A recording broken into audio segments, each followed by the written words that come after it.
النهاردة خدتكم معايا في جولة مختلفة جدا، مكان هيجد من أول لحظة. أنا في جاليري خضر للزهور الصناعية والديكورات، واحد بجد من أجمل وأكبر المحلات اللي زرتها بصراحة. من أول ما تدخلوا كده هتحسوا إنكم في عالم تاني، ألوان وتنسيقات ورود صناعي شكلها طبيعي جدا، وكمان أشجار بأحجام مختلفة تناسب أي ركن في البيت أو المكتب. في تشكيلة كبيرة من الفازات والشموع والتابلوهات، الساعات، يعني كل اللي ممكن يخلي بيتك يلمع من الجمال.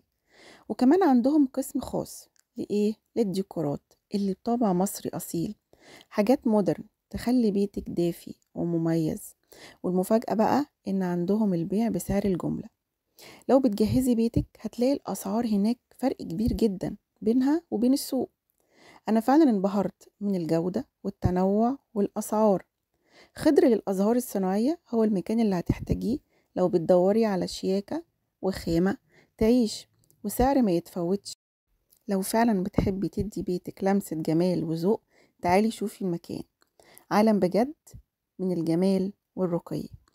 ولو بتفكري تجددي في بيتك أو بتجهزي، لازم تزوري بنفسك وتعيشي التجربة.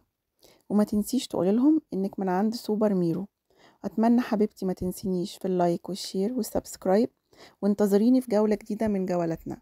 هتوحشوني حبايبي، مع السلامة.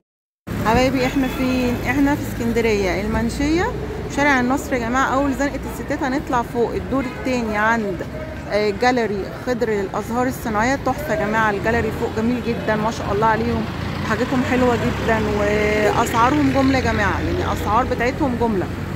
تطلعوا فوق كل الورود اللي انتم محتاجينها كلها جملة عندهم فوق.